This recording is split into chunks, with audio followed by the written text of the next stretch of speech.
자, 이번 두 번째 주도권 토론은 최재형 후보부터 시작하겠습니다. 5분입니다. 네, 유승민 후보께 질문하겠습니다.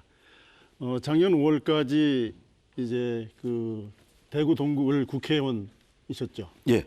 예. 당시에 4.15 총선을 앞두고 보수 빅텐트 통합 움직임이 있었는데 네. 예, 그때 유 후보님께서는 제3지대 창당을 주장하셨던 거 맞습니까? 아닙니다. 예, 무슨 말씀이신지 모르겠습니다. 작년 총선 전에 저기 계시는 황교안 대표님하고 합당을 했잖아요. 새보수당하고 새보수당하고 자유한국당이 합당을 해서 지금 이 당이 생긴 거죠. 유승민 후보 합당하셨습니까? 제가 합당을 결심을 해가지고 제가 합당을 결심해서 우리 황교안 대표님하고 이야기를 오랫동안 해가지고 그래서 새보수당하고 자유한국당이 합당을 해서 미래통합당이 돼서 총선을 치르고 그 미래통합당이 그대로 지금 국민의힘이 됐죠. 뭔가 착각하시는 것 같아요. 아, 그렇습니까? 예. 예. 그럼 다른 질문 드리겠습니다. 예. 그 본인이 중도 확장력이 제일 높다고 뭐 말씀하시는데요. 예. 그 전에 이제 그 안철수 대표와 바른미래당으로 통합하셨다가 예. 결국은 다시 이제 분열하셨는데 예. 이렇게 중도를 품어내지 못했으면서 계속 중도 확장력이 높다고 말씀하시는 거는 좀 어떻습니까? 저는 제가 정치를 하면서 특히 이명박 박근혜 정부 9년 동안 저는 보수가 이대로 가면 보수 정치가 언젠가는 망할 거다, 괴멸할 거다 이런 생각을 가지고 여당 안에서 개혁 보수라는 것을 주창을 했고 지금도 그 생각은 그대로고요. 바른미래당 시절에 마지막에 안철수 대표 당시 국민의당 출신 분들하고 갈등이 있었던 부분은 그거는 공수처법하고 선거법 때문입니다.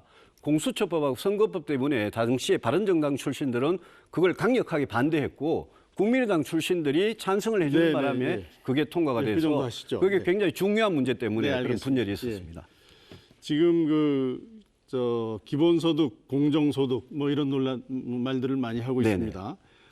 유승민 후보께서도 공정소득 말씀하고 계시는데요.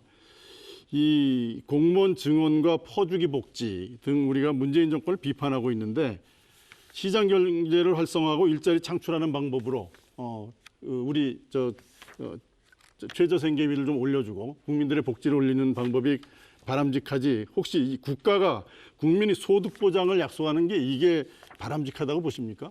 지금 이미 기초생활 수급자들한테 현금 복지를 하는 거, 그다음에 근로장려 세제 같이 EITC 이미 지금 현금성 그런 복지를 이미 하고 있는데 그게 사각지대가 굉장히 많습니다. 그래서 제가 이야기하는 공정소득은 이재명 후보 같이 모든 국민한테 똑같이 그렇게 드리자는 게 아니라 진짜 국가의 도움이 필요한 분들한테만 공정소득이라는 이름으로 드리자는 거기 때문에 저는 이게 그렇게 무분별한 복지라고는 생각하지 않습니다. 네. 홍준표 후보님께 여쭤보겠습니다. 지금 이제 기본소득류의 포퓰리즘 정책 이런 것들이 나오고 있는데요. 이게 사실상 청년들과 미래 세대의 자산을 갉아먹는 세대 간 불공정을 유발한다는 그런 주장에 대해서는 어떻게 생각하십니까? 지금 그 이재명 지사가 말하는 기본소득이라는 것은 기본소득이라기보다도 기분소득이죠. 지 기분 내키는 대로 막 나눠주는. 그래서 내가 그거 보면서 도대체 저런 사람이 대통령이 되면 지 기분 내키는 대로 돈을 퍼날라줄 건데 그 미래 세대들이 전부 갚아야 할 돈 아닙니까? 그럼 난 그 이야기가 네. 어렵습니다. 윤석열 후보께 질문하겠습니다.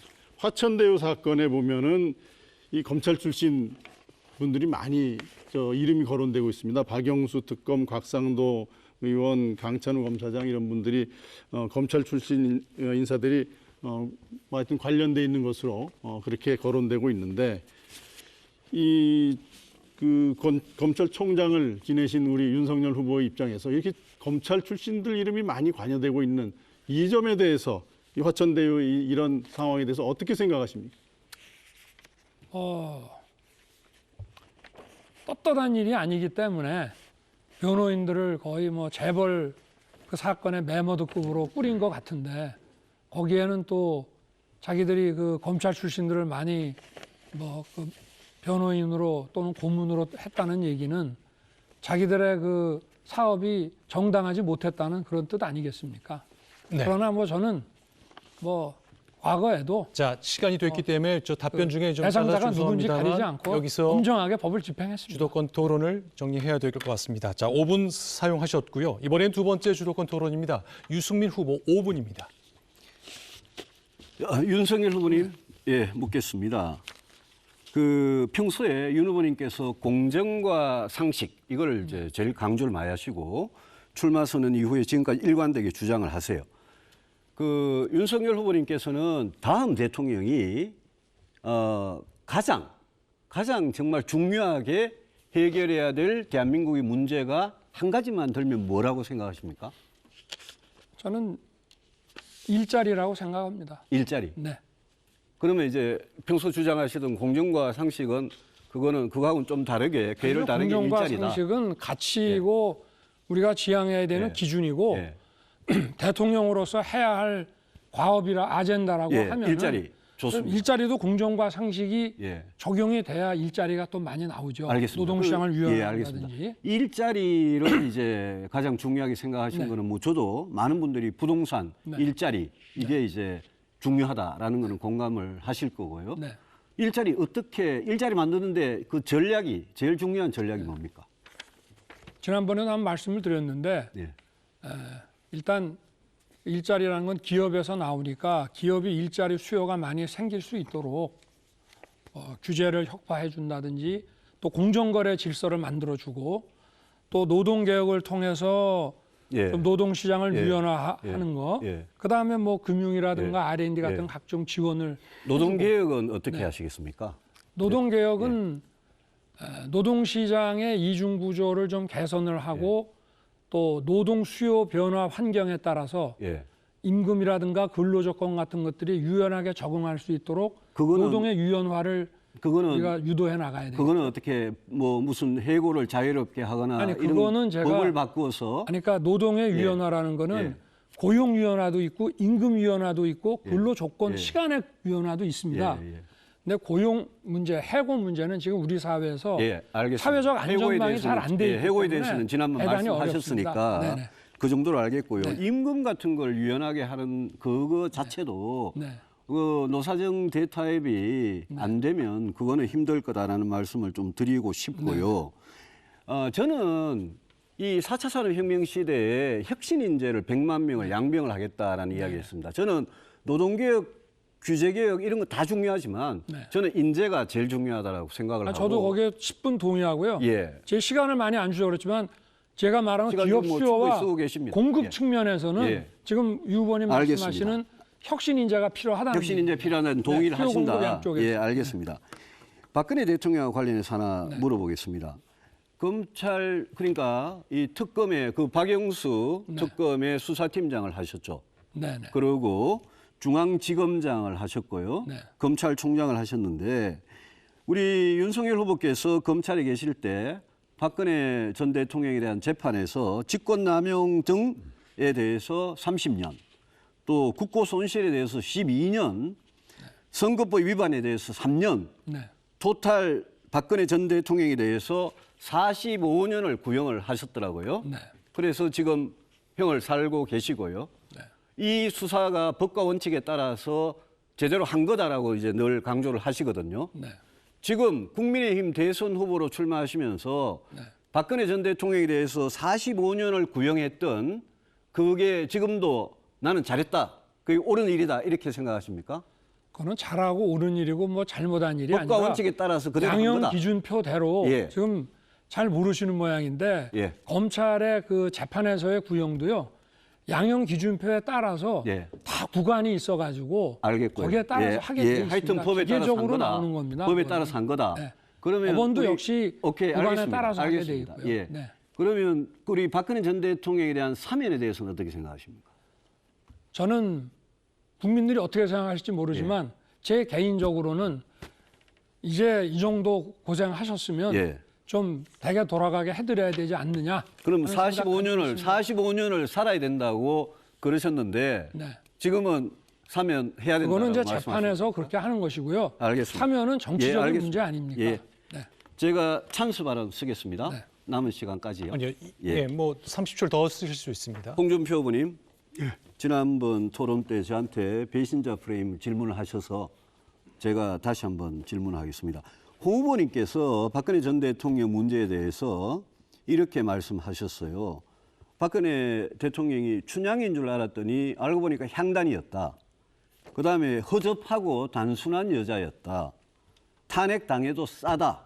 이렇게 말씀을 해놓고는 몇 년이 지나고는 요번에 구미 박정희 전 대통령 생가에 가셔가지고는 그 우리 공화당 분들한테 이제 환영을 받으시고 거기에서는 박근혜 탄핵 잘못됐다. 이렇게 발언을 하셨어요. 어느 홍준표 후보가 진짜 홍준표입니까? 자, 내가 그건 답변할게요. 예. 춘향인 줄 알았는데 향날이었다. 예. 그거는 국민들이 그래 생각했다는 그 뜻이고 두 번째 그때 영상이 하여튼 다 아니, 남아 가만히 있습니다. 예. 잠깐만요. 이 허접하고 단순했다. 죄송합니다만 토론의 룰 때문에 제가 그거는- 잠시만 개입을 하겠습니다. 예, 예. 자, 이 30초 찬스 쓰신 거는 질문을 굳이 안 해도 되는데 질문을 하셨는데 그 답할 시간을 안 드렸기 때문에 제가 직권으로 20초까지 예, 답할 수 있는 시간을 드리겠습니다. 그러면 저는 예, 30초는 제 30초. 이미 쓰셨습니다. 예. 제가 5분 30초를 쓰셨습니다. 아 그래요? 네. 예. 허접하고 단순했다. 이건 최순실이 보고 한 말입니다. 찾아보세요. 그거는 거짓말이에요. 그리고 거짓말이라고 그- 하면 안 되죠. 아니요. 그거는 가만히 봐요.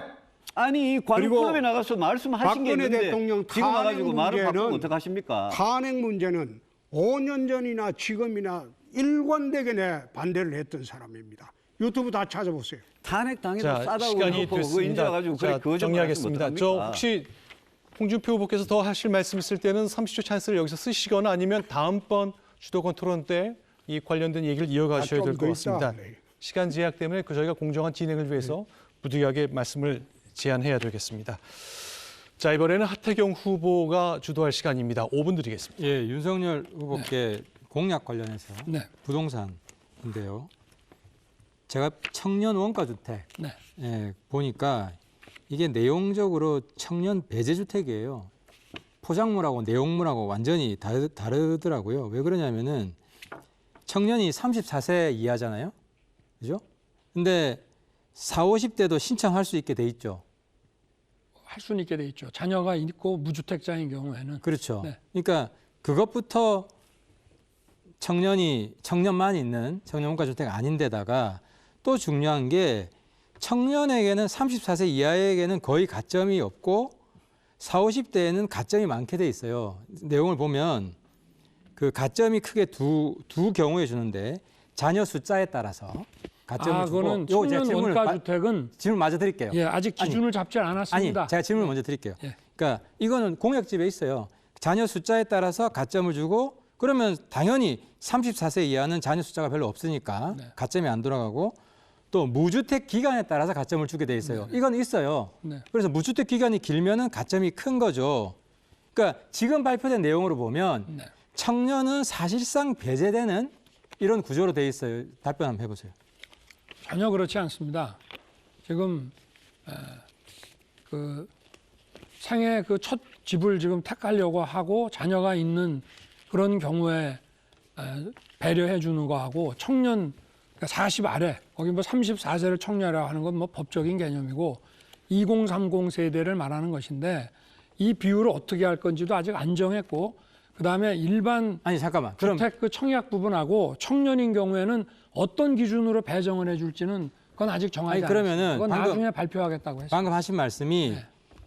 이 청년 원가 주택 총 그 숫자가 1년에 5만 원씩 6만 원씩 30만 원이죠. 그렇습니다. 예, 수도권 5년간 20만, 지방 30만 원인데 이 중에 일부는 2030 트랙이고 34세 이하 트랙이고 네. 나머지는 34세 이상 트랙이에요. 아니요.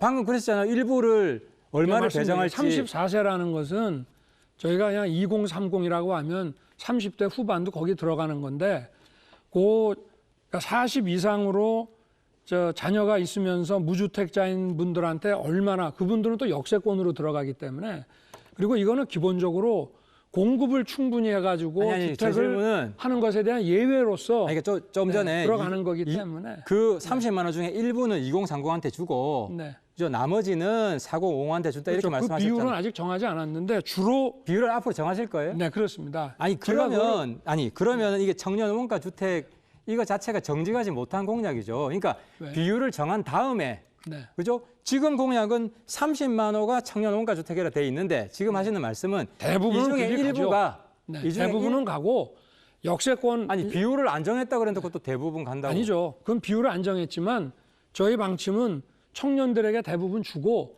다만 자녀가 있는 무주택자인 경우에 그 역세권 주택에다가 주로 배치를 하면서 그러니까 큰 어쨌든 배정을 후보님 해준다는 말씀만 뜻이죠. 들어도 30만 원 전체가 청년 원가 주택이 아닌 건 맞잖아요. 제가 그거는 이거 공약 그다음 발표를 직접 시간이 하면서 부족해서 저 언론에다가도 말씀을 그러니까 드렸습니다. 나중에 더 구체적으로 말씀을 하시면 좋을 것 같고요. 네.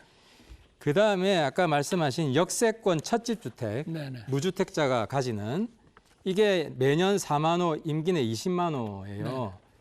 근데 제가 보니까 이 임기 내 20만 호가 현실 실현 불가능한 공약입니다. 왜냐하면 이게 크게 두 종류가 있는데 두 가지 방식으로 만드는데 첫 번째는 역세권 재건축이에요. 네. 근데 보통 재개발 재건축하는데 몇 년 걸리는지 아세요? 뭐 한 4, 5년 걸리죠. 네. 한 10년 걸려요. 그러니까 이거는 이제 역세권 재개발 재건축으로 해서는 네네.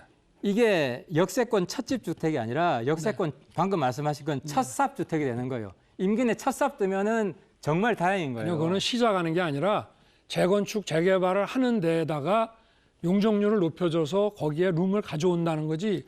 그거는 민간 재개발 부분에서 재건축 하는데 지금 어디 있는데요? 아니요, 그러니까 민간 부분에서 해 오는데 그런 배려를 해준다는 거죠. 그러니까 네. 재개발 재건축을 지금 하고 있는데 네네. 용적률을 높이면 설계를 다시 하고 네네. 도로도 더 뚫어야 되고 네. 그러면 계획 처음부터 다시 갈아엎고 아니, 지금 주민들 동의 얻어야 되는데 서울시에서도 시간 더 걸리잖아요. 아니죠. 서울시에서도 지금 이게 압력을 굉장히 받고 있기 때문에 지금 이제 좀 풀어주면은 굉장히 빨리 진행이 될 그 겁니다. 30초만 더 쓸게요. 네. 자, 그럼 찬스를 찬스 사용하시면 쓸게요. 됩니다. 질문 안 하셔도 됩니다. 이 경우에는.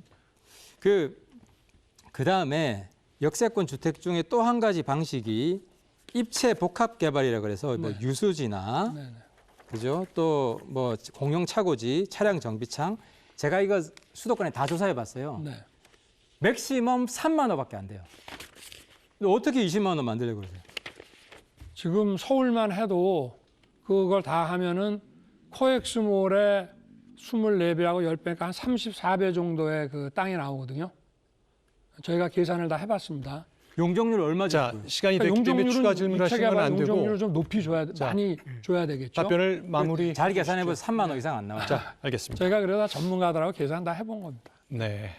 전체적으로 시간 관리에 제주 잘 응해 주셔가지고 안정적으로 진행이 되고 있습니다. 자, 계속 더 가보겠습니다. 이번에는 원희룡 후보의 주도권 토론입니다. 예, 지금 민주당 후보가 이재명 후보로 거의 결정된 상황입니다. 이재명 후보는 성남시장 8년, 그리고 경기지사 이제 4년째 하면서 12년 동안 이 성남시장과 경기지사 일을 해왔는데요. 이 기간이 이 서울에서의 주택난으로 인해서 경기도 곳곳에 주택 또는 여러 가지 부동산 개발이 많이 이루어지던 시기입니다. 특히 이번에 문제된 대장동뿐만 아니라 성남에 있어서도 위례 신도시, 그리고 분당의 옛 가스공사 사업 뭐 등등 이 성남시 관내에만 해서도 많은 개발 사업들이 이루어졌고요. 경기도 곳곳에 지금도 많은 개발들이 이루어지고 있습니다. 그런데 이재명 지사는 유능하고 공정하다라는 그런 탈을 쓰고 있습니다만은 이 탈을 벗겨내기 위해서는 이재명 시장 그리고 지사 재임 시절의 모든 개발 사업에 대해서 전수조사하고 이것을 밝혀내야만 저는 우리 정권 교체를 해낼 수 있다고 생각합니다. 그런 점에서 저는 같은 기간에 2014년부터 제주도지사로서 재임을 했는데요. 그때도 중국 자본에 의한 난개발, 그리고 전국에서 몰려온 부동산 투기 자본들에 의한 부동산 투기로 몸살을 앓고 있었습니다. 그래서 저는 부동산 투기와의 전쟁을 선포하면서 영농을 안 하는 모든 투기에 대해서 전수조사를 시켜서 지금 모두 강제 지금 조치를 취하고 있고요. 그리고 필지 쪼개기, 분할 쪼개기 같은 편법들에 대해서 모두 금지를 시켰습니다. 자, 원 지사님 예. 질문해 주셔야 됩니다. 질문할 겁니다. 네.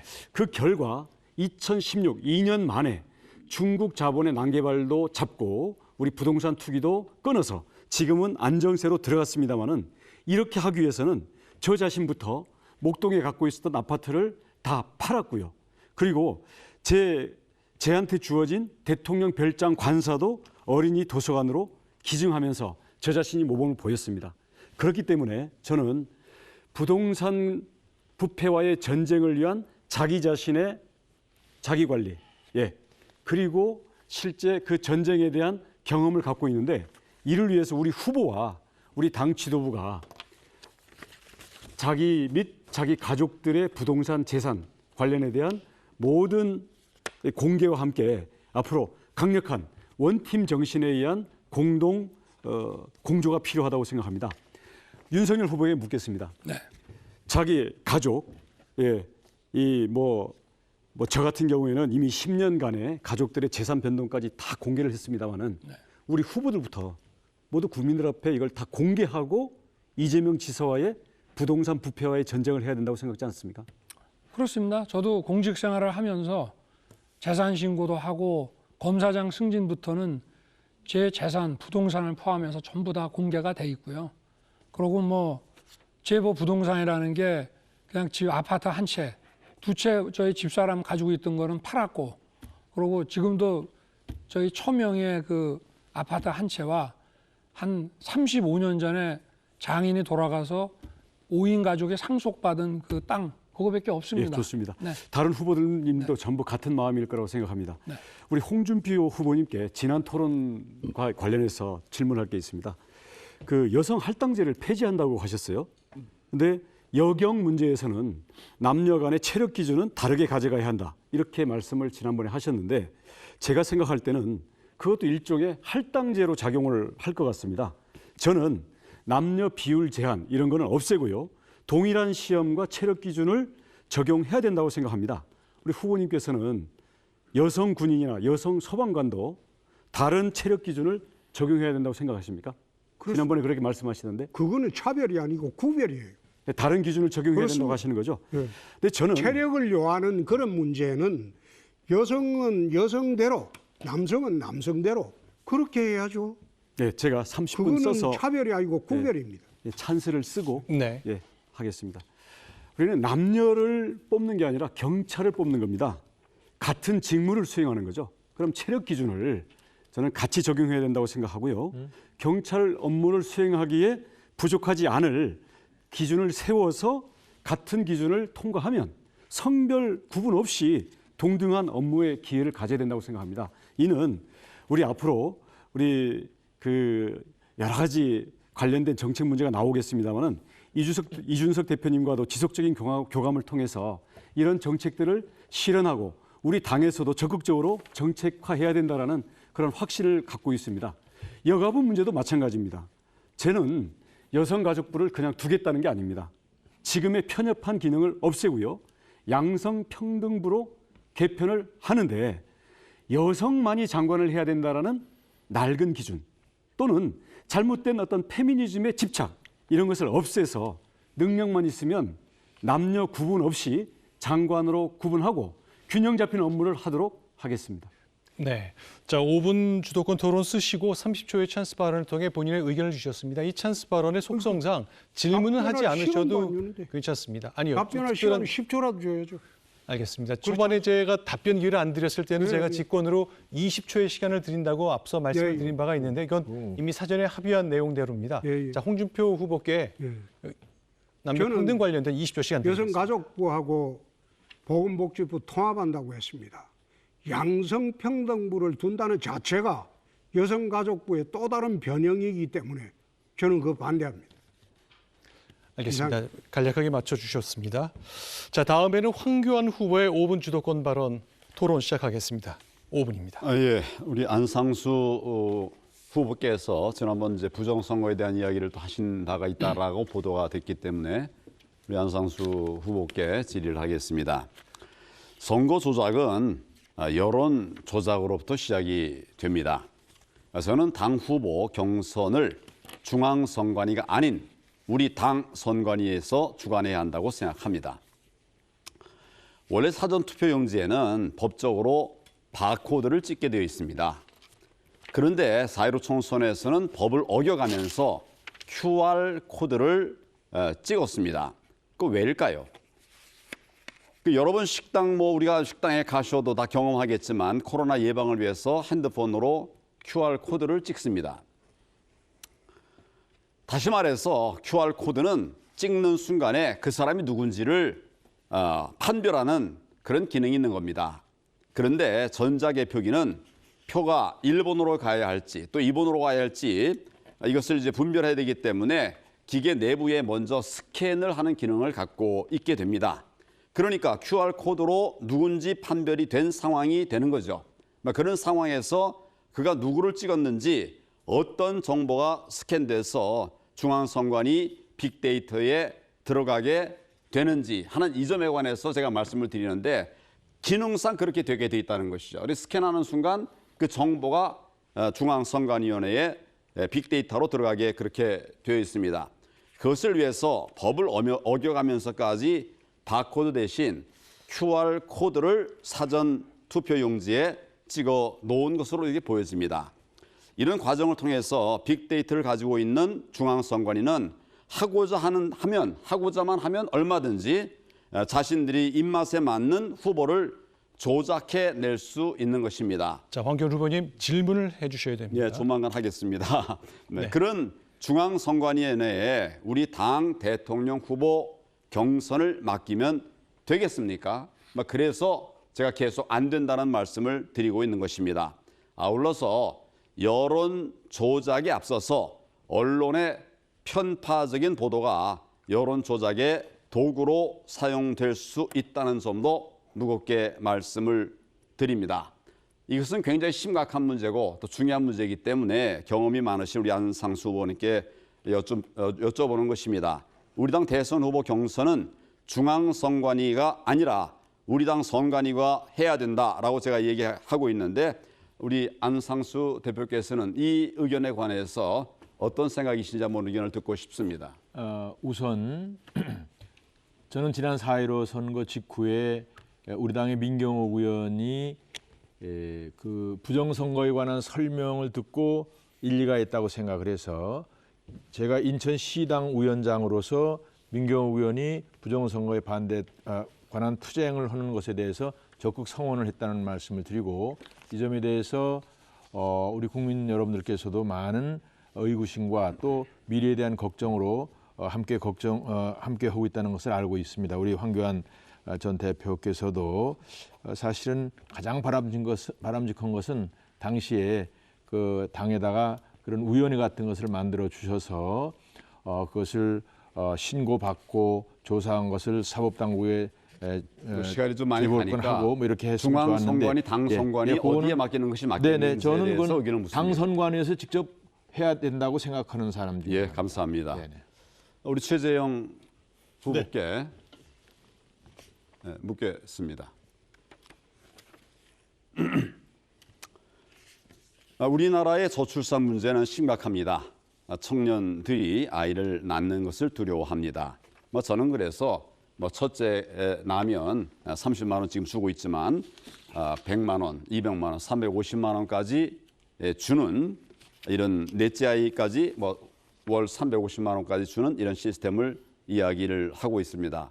지금 우리 오랫동안 지금 우리가 3차에 걸쳐서 저출산 극복 대책을 마련해가고 있는데 해결책이 나오지 않고 있습니다. 이 문제에 관해서 우리 최재형 후보께서는 저출산 극복 대안이 있으신지 의견을 듣고 싶습니다. 네, 지난 15년 동안 한 380조 정도의 저출산 예산을 투입했습니다. 그런데 출산율은 0.84로 많이 떨어졌죠. 결국은 그게 효율적인 예산 집행이 안 됐다는 얘기인데요. 저는 일단 자녀를 가지고 싶어하는 사람들에 대한 지원을 늘려야 된다고 생각합니다. 특히 이제 난임 시술이라든지 이런 또는 유전 기형아 검사라든지 이런 네. 조금만 지원해 주면은 시간이 다 됐기 의사가 때문에 있는. 저 말씀 중입니다만 여기서 좀 답변을 든 걸 좀 중단을 해야 되겠네요. 혹시 더 추가로 말씀하실 기회가 있으면은 주도권 토론 시간 때 그걸 좀 활용해 주셨으면 좋겠습니다. 자, 다음은 윤석열 후보입니다. 5분 드리겠습니다. 네. 먼저 우리 유승민 후보님께 정책에 대해서 하나 간략히 좀 물어보겠습니다. 지금 그 일자리를 이어주기 위한 그 육아휴직과 관련해 가지고 저는 6개월씩 부부간에 늘려서 합계 3년, 부부 3년을 이제 공약을 했는데 우리 유 후보께서는 부부간에 각각 3년에서 이제 합계 6년의 그 공약을 하셨습니다. 그런데 이제 이걸 좀 보면은 중소기업에서 이거를 제대로 쓰지 못하는 게 현실이고 또 여성의 중소기업 그 재직 비율이 여성 근로자 87%입니다. 그런데 이게 과연 대체 인력 3년간 대체 인력 조성이 가능하냐? 그리고 결국 이게 연구 결과에 의하더라도 1년 6월이 넘어가면 결국은 경력 단절이 오기 때문에 3년간 이렇게 하기 어렵다는 것이 현실이고요. 거기에다가 자영업자 비정규직처럼 고용보험에 들어가지 않은 사람들은 부모보험이라고 해가지고 다시 3+3의 육아휴직을 좀 말씀을 하시는데 이 자영업자 비정규직을 이 사람들 고용보험에 지금 자영업자 1%도 가입을 안 했는데 이걸 부모보험에 가입을 시켜서 이렇게 그 3+3의 육아휴직을 하는 것 자체가 저희들이 좀 현실성이 없고 좀 이해가 안 가서 설명을 좀 부탁드리겠습니다. 그 방금 이야기 나왔습니다만은 합계 출산율이 올해 이제 0.8 이하로 떨어져서 아마 0.78 정도 될 것 같고요. 이거는 정말 지구상에 이런 최악의 저출산 문제를 겪는 나라는 대한민국밖에 없습니다. 이대로 가면 대한민국이란 나라가 지구상에서 사라질 그런 위기에 있기 때문에 이거는 다른 나라 거 본받으려 그럴 게 아니라 우린 정말 특단의 대책이 필요하다고 생각하고 세종시에 있는 공무원들은 거기는 합계 출산율이 OECD 평균하고 비슷한데요. 왜 그러냐면 공무원들은 아빠, 엄마 전부 다 공무원 교사는 3년의 육아휴직을 쓰고 있습니다. 똑같은 대한민국 국민인데 왜 민간 기업에 있는 사람은 못 그래 하느냐. 그건 우리 기업 문화도 바꿔야 되고 거기에 정부가 진짜 중소기업의 경우에 이제 이게 당장 현실적으로 어려움이 있습니다. 네, 제가 대체 인력을 쓰기 위해서 정부가 지원을 하고 네. 또 육아휴직 기간 중에 소득을 갖기 위해서 정부가 지원을 해야 되고요. 이게 3년간씩 그 중소기업 같은 경우에 현실성이 있습니까? 3년이라고 제가 3년이라고 말한 거는 오해를 하시는 것 같은데 그거는 쓸 수 있는 맥시멈이고요. 네. 그거는 이제 아이를 낳자 말자 영아 때, 그다음에 아이가 1학년, 초등학교 1학년 학교에 갈 때, 또 고등학교 수험생이 될 때 이거는 3번 나누어서 그러면 자영업자 비정규직의 때문에 부모보험 예. 가입 제도가 현실성이 있습니다. 부모보험 가입 제도는 그거는 해야 됩니다. 그거는 자영업자 소상공인들은 고용보험의 혜택을 못 받는 분들이 많기 때문에 국가가 일부를 부담하더라도 자영업자 소상공인들까지 부모보험이 돼야지. 이분들이 들어올까요? 보험 가입을 할까요? 그래서 국가가 지원을 해드리지 국가가 어느 정도 지원해 주더라도 예. 이 자영업자 비정규직이 고용보험, 부모보험에 들어와서 이런 장기간의 육아휴직이 가능하다고 생각하십니까? 그거는 고용보험이 없는 나라가 선진국의 경우에 부모보험이라는 알겠습니다. 걸 만들어서 저출산 대책으로 이미 하고 있기 때문에 우리 알겠습니다. 대한민국이 못할 게 없다고 생각합니다. 네. 홍준표 의원님께 그 예. 정책에 대해서 한 가지만 좀 여쭤보겠습니다. 2017년에는 그 대선 공약으로 최저임금 1만 원, 그다음에 공공부문 비정규직 전원 2년 내에 정규직화 추진한다라고 하셨다가 이번에 최저임금은 권고제로 해서 사실상 폐지하는 식이고 또 공공기관 구조조정과 공무원 감축을 하겠다 이렇게 말씀을 하셨습니다. 또 2017년에는 이 모병제에 관해서 모병제를 주장하는 후보에 대해서 젊은 층 표를 얻으려고 하는 술책이다 이러면서 모병제를 반대하시다가 지금은 모병제를 주장하고 계십니다. 이렇게 입장이 바뀌신 그 근거는 어떤 겁니까? 2017년도에는 경남지사를 하다가 네. 당이 괴멸되기 직전까지 가고 여기 뭐 바른정당에서 오신 분들이 밖으로 다 뛰쳐나와가지고 보수진이 분열이 됐어요. 불가피하게 당을 살렸다겠다는 그런 생각으로 대선에 출마를 했고 준비가 전혀 안 돼 있었어요. 그래서 최저임금제가 그래 올라가면 이래 경제적 충격이 큰 줄은 그때는 몰랐어요. 모르셨어요. 그래서 그건 잘못됐다고 내 반성하고 취소를 했고, 모병제도 지금 상황이 바뀌었습니다. 전자전으로 바뀌었어요. 지난번에 이라크 전쟁 때 한번 보십시오. 자, 지금 시간이 5분이 됐는데요. 홍준표 후보 답을 계속 이어가고 싶으시면 혹시 30초 찬스 아직 안 쓰셨는데 쓰실 수 있습니다. 어떠실지. 제가 질문할 때 쓰겠습니다. 아, 그때 쓰시겠습니까? 알겠습니다. 자, 일단 5분을 다 사용하셨기 때문에 자, 홍준표 후보에게 가만히 있어. 5분 드리겠습니다. 윤석열 후보도 찬스 안 썼는데. 네, 뭐 적절한 때 아니, 뭐, 활용하시면 되겠습니다. 알아서 쓰겠습니다. 자, 이제 저 주도권 네네. 토론 홍준표, 안상수 두 분의 후보만 남았는데 아직 네 분이 쓰지 않으셨는데요. 이제 마무리 발언 들어가게 되면 쓰실 방법이 없습니다. 그러니 적절한 때 활용해 주시면 좋겠습니다. 자, 시작하시죠. 윤석열 후보님한테 묻겠습니다. 종전선언에 찬성하십니까? 반대합니다. 왜 반대합니까? 그 종전선언은 그냥 정치적인 선언으로서 종전선언을 하게 되면은 지금 그 유엔사 해체라든가 주한미군 철수라든가 또는 일본에 전개되어 있는 유엔사 후방기지 이런 것들을 요구할 가능성이 많기 좋습니다. 때문에 비핵화가 안 된 상태에서의 김영희가 이런 말을 했어요. 군사적 균형을 깨지 마라. 이렇게 경고를 했어요. 누가요? 김정은 군사적 균형을 깨지 마라. 경고를 했어요. 어디죠? 거기에 대해서는 어떻게 이야기합니까? 제가 잠깐 못 들었습니다. 누가 얘기했다고요? 김여정이가 네네. 북한에 네네. 군사적 균형을 깨지 마라 이래 네. 문재인 대통령한테 경고를 했어요. 언제 했습니까? 네. 이번에? 그건 모르면 내가 넘어가겠습니다. 죄송합니다. 미국이 이란이나 북한 같은 불량 국가, 로우 스테이트라고 하죠. 네. 이런 불량 국가를 상대할 때는 제일 처음에 외교로 합니다. 문제를 풀어보고 두 번째 안 되면 참수작전으로 들어갑니다. 네. 세 번째는 서지컬 스트라이크로 들어갑니다. 국지전 타격을 한다. 그러면 이번에 며칠 전에 미군 특수전사령부 평택기지에서 티크나이프 훈련 공개를 한 일이 있어요. 이게 참수작전입니다. 그거 하고 난 뒤에 바로 들어갔다 나왔다는 거 말씀하시죠? 공개가 됐어요. 예. 하고 난 뒤에 바로 북쪽에서 종전선언을 받아들인다는 말이 나왔습니다. 이거하고 무슨 연관이 있다고 생각지 않습니까? 저는 뭐 문재인 정권하고 북한하고는 원래 그 종전선언에 대해서 서로 좀 교감을 하고 있는 것이 아닌가 이렇게 생각을 하고 있고요. 또 미국은 이 종전선언에 대해서 열려 있다라고는 얘기를 하지만 이 종전선언이 의미하는 것이 북한의 그 침략이 있을 때 즉각적인 대처를 어렵게 할 수 있는 거기 때문에 그거하고 직접 관련은 저는 없다고 됐습니다. 보고 있습니다. 네. 얼마 전에 이란의 술레이마니 장군이 네. 드론으로 참수작전 하는 거 봤죠? 그렇습니다. 네? 마찬가지입니다. 네. 미국이 외교로 못 풀면 그 다음에 참수작전 들어갑니다. 네. 그리고 세 번째는 서지컬 스트라이크로 들어갑니다. 북한에 한 100여 개 있어요. 네. 이게 2017년도 CIA 갔을 때 제가 미국 가서 CIA한테 받은 보고입니다. 랭글리 가서. 그래서 이게 이런 상황이 벌어지지 말아야 되거든요.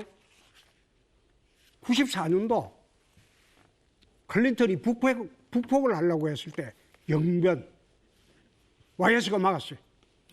그런데 YS가 그때 안 막았으면 어떻게 됐을까요? 북핵이 발전됐겠어요? 북핵을 만들지 못했겠죠. 그만큼 대통령의 자리라는 것은 순간적인 결심, 판단이 나라의 미래를 좌우합니다. 그래서 그런 측면에서 좀 더 신중하게 대통령 되시려면 공부를 좀 더 하셔야 되겠습니다. 그리고 오늘 순간을 준비하려면 예. 많이 준비를 해야 되겠죠. 네. 오늘 민주당의 여론조사에서 민주당에서 가장 만만한 사람이 누구냐? 압도적으로 윤석열 후보입니다. 거기에 대해서 어떻게 생각하세요? 그건 뭐 제가 거기에서 논평은 안 하겠습니다. 그거 갖고 많이 홍보를 하시는 모양인데 그거는 뭐 우리 홍 후보께서 알아서 쓰십시오. 네, 저는 그렇게 생각하지 않습니다. 알겠습니다. 예. 그렇게 만만하면 뭐 저를 가지고 이렇게 공격을 하겠습니까? 네. 네. 자, 찬스 좀 쓰겠습니다. 자, 현재 40초가 남은 가운데 30초를 추가하시는 거니까 1분 10초 시간이 있으십니다. 요 다 하고 쓰겠습니다. 네. 자, 유승민 후보 아까 좀 코로나 이후의 중상층 보건 대책에 대해서 좀 시간을 갖고 말씀해 주시죠. 예, 전문가시니까. 그 중산층 서민들 중에도 저는 자영업자, 소상공인이 제일 힘들다고 생각합니다. 중소기업도 그렇죠. 그렇죠. 그런데 문재인 정부가 제일 잘못하고 있는 거는 뭐 80%니 88%니 전 국민이니 이렇게 돈을 안 받아도 될 사람들한테까지 재난지원금을 드리고 거기 이재명 후보는 이번에 경기도 1,300만 명 중에 25만 원씩 못 받은 253만 명한테 자기 돈 또 다 주겠다는 거 아닙니까? 저는 이런 정책을 진짜 중단하고 거기에서 재원을 마련해서 진짜 어려운 자영업자, 소상공인, 중소기업 도와드려야 되고 그러고는 제가 아까 이제 공정소득이라는 거 최재형 후보님 물으실 때 저는 사각지대에 없는 그런 현금성 복지는 진짜 어려운 분들을 위해서는 해야 된다는 생각입니다. 빈곤선 이하로 떨어진 그런 분들이 코로나 이후에는 너무 많이 생길 거기 때문에 그 대책을 제가 말씀을 드립니다. 내년 자, 3월이 되면 후보님, 자, 여태 시간이 대출 됐기 나간 때문에 게 다시 정리하겠습니다. 제가 지금 아니요. 3주 쓰겠습니다. 아니요. 저 5분간 주도권 토론을 하셨고 30초를 사용하셔서 저희가 30초를 더 드렸는데 대부분 이제 유승민 후보의 답변을 들으셨습니다. 그래서 아마 그걸 잘 기억을 못 하셨던 것 같은데 제가 진행자로서 좀 양해를 해주신다면 직권으로 15초 정도 시간을 드릴 테니까 좀 시간은 짧지만 압축적으로 좀 마무리를 해주시죠. 예, 예. 자, 15초 쓰시겠습니까? 예, 예. 네. 내년 3월이면 이게 전부 그 대출 기간이 만료가 되거든요. 예. 이 3월 이후에는 국민연금법 시행령 31조 45 보면 국민연금을 사용해서 대출을 해주고 그 대출의 이자는 정부가 부담하는 그런 제도는 어떻습니까? 네.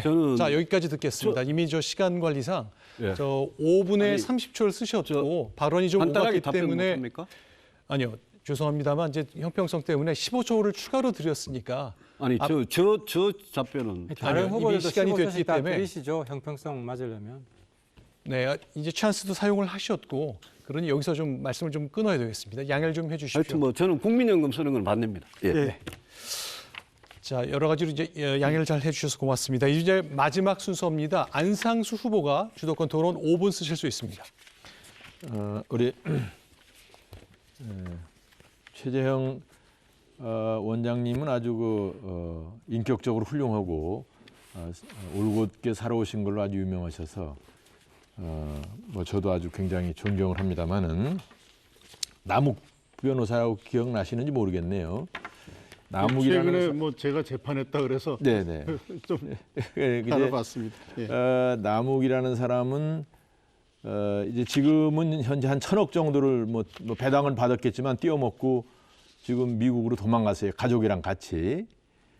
그 이제 소위 7명의 동인 중에 하나인데 이재명 지사가 특혜를 준 사람이죠. 근데 그 전에 LH가 이제 하던 것을 공공 사업으로 하던 것을 민간 사업으로 돌려라라고 로비를 그런데 8억 3천만 원인가를 들여서 받고 로비를 하다가 이게 말하자면 성사가 안 되고 고소가 돼서 변호사 위반 혐의로 재판을 받다가 이제 2심에서 우리 최재형 판사님이 그 당시 이제 재판을 무혐의를 했는데 이제 국민들께서는 그때 그런 이런 사기꾼 같은 놈들을 제대로 좀 재판해서 법으로 그냥 다스렸으면 이런 일이 없었지 않을까라고 아쉬워하는 분들이 있는데 그 점에 대해서 혹시 하실 말씀 있나요? 남욱 변호사 사건은 그 당시에는 제가 재판할 때는 2009년도, 2010년도의 일입니다. 예. 화천대유와는 관계는 없고요. 그때 정말 유죄 판결에서 한 10년, 20년 때렸으면 그 사람이 여기 연루가 안 됐을 텐데 죄가 안 되는 걸 유죄로 할 수는 없는 거 아닙니까? 글쎄 1심에서 그런데 무죄 판결을 받았던 걸 제가 1심 그대로 판결한 겁니다. 그럴 것 같긴 한데 이때도 뭐 변호사가 한 20명 붙었다니까 이게 하도 로비를 많이 하고 그래서 우리 올고든 판사님께서도 혹시 약간 온정주의로 간 거 아닌가 싶어서 말씀을 드리는 거고요. 박영수라는 사람이 있습니다. 박영수. 이거는 내가 유승민 후보한테 한번 질문 드려볼까 하는데 박영수 누군지 아시죠? 압니다. 예. 그 국정농단 그 특검이죠. 재판 특검한 사람인데 이 사람이 또 이제 화천대유에 관련이 돼 있어요. 예. 고문으로 해서 뭐 이 사람도 뭐 연간 2억 정도씩 받았다는데 그 지금 딸이 또 현재 근무 중이랍니다. 예. 이제 모 씨 아들은 지금 50억이나 받아가지고 있는데 그런데 이 박영수가 또 요 최근에 뭐 오징어배 뭐 사기 치는 데 가서 또 거기 같이 무슨 작당이 돼가지고 뭘 선물도 받고 그래서 지금 재판 받고 있다고 그래요. 그러니까 이게 천하의 그러니까 이게 무슨 시궁창에서 밥을 주워 먹는 쥐새끼 같은 사람인데 이 사람이 우리 박근혜 대통령을 아까 이제 말씀 서로 한 대로 45년 이 선고 그러니까 구형을 하는데 주도적인 역할을 했단 말이죠. 네. 그래서 좀 그 박근혜 대통령을 사랑하는 사람 중에서는 야 이거 뭐 범죄자가 결국은 우리 대통령을 이렇게 구속 수사하고 45년 구형을 한 거 아니냐 이런 비판이 있던데 이 점에 대해서 어떻게 생각하세요? 제가 이번에 박영수 특검이 화천대유 사건에 이 게이트에 연루된 걸 보니까 이 자리에 우리 뭐 검사님 출신, 판사님 출신 죄송합니다만은 우리나라 판검사들이 이렇게 더럽게 썩었나? 이거는 정말 청소를 해야 되겠다 싶은 생각이 들고 안 후보님께서 질문하신 그 박근혜 대통령 45년 구형 그거야 뭐 핵심적인 역할을 하신 분이 저기 윤석열 후보님 아닙니까? 그 수사팀장이셨으니까. 잠깐만요. 예. 거기까지 이제 하시고. 예. 거기까지 말씀하시죠. 지금 말씀하시는 가운데 이제 윤석열 후보께서 네. 30초 찬스를 드셨는데 네. 그 말씀을 계속 하시려면 하시고 그 아니, 사이에 말씀 듣겠다고 양해를 들어보고 하시면 나가려고. 듣겠습니다. 30초입니다. 저도 뭐 이 자리가 선거를 위한 공방인 것도 좋습니다. 그리고 화천대유라는 초유의 일에 대해서 하시는 것도 좋은데 일반적으로 판검사를 지칭해서 그렇게 말씀을 하시면 정말 묵묵하게 정말 자기를 희생해 가면서 법과 원칙을 지켜나가는 사람들에게 하실 말씀이 아니고 또 유승민 후보님도 부친과 형님이 다 법관 출신 변호사 아니십니까? 그렇게 말씀하시는 거는 좀 적절하지 않은 것 같습니다. 아니 화천대유 사건에 연루된 우리나라 아니 판검사가 화천대유 사건에 연루된 판검사 출신을 이야기하는 건데 뭘 되겠네. 그러세요? 됐어요. 하여간 네. 이게 무슨 일반적인 판검사를 다 이렇게 얘기를 해놓고요. 어차피 관련되는 화천대유도 사람들 판검사가 수사하고 재판해야 됩니다. 관련되는 사람들을 지칭하는데 그러나 우리 국민들은 판검사들에 대해서도 굉장히 억울하다고 생각을 하니까 그런 점도 뭐 우리 윤 후보께서 그렇게 말씀하시는 건 이해는 하지만 이 자리를 빌어서 우리 판검사님들도 다 좀 한번 가슴에 손을 얹고 반성은 해야 돼요. 그런데 여기 속해 있는 사람들은 가중 처벌이 다 돼야 돼요. 나쁜 놈들이지. 판검사에서 평생 갑질하고 살다가 어디 겨우 사기꾼들 하는 데 가서 월급이나 다 처먹고 살고 말이죠. 그러면 한 달에 100만 원씩도 없어 하는 그 청년들은 어떻게 살란 말이야? 지금 이 자영업자들 전부 다 문 닫고 길바닥에 나서 앉아 있는데 그런 사람들을 어떻게 하고 기득권을 가지고 있다는 사람들이 권력 가지고 있던 사람들이 이렇게 사는 게 되느냐 말이죠. 나는 그런 얘기를 하는 거예요. 거기 관련돼 있는 사람들. 알겠습니다. 자, 안상수 후보께서 5분을 다 쓰셨습니다만 제가 중간에 한번 환기를 시키려고 했었는데 그러질 못했는데요. 오늘 이제 쭉 진행되는 토론을 보는 가운데 이제 후보들께서 여러 가지 이제 근거를 대시면서 말씀하셨습니다만 팩트는 이미 확인을 한 걸로 듣고 저희 시청자도 들으셨을 텐데 몇 가지 뭐 해외로 나갔을 거다는 얘기나 또는 뭐 몇 가지 좀 강한 사람에 대한 표현이 있으셨는데 이런 것들은 이제 토론의 열기 속에 나온 거니까 저희 시청자들께서도 양해를 좀 해주실 거라고 남욱 믿습니다. 씨는 해외 또 신문에 났어요. 네, 남욱은 해외 도망갔다고 신문에 났어요. 네, 알겠습니다.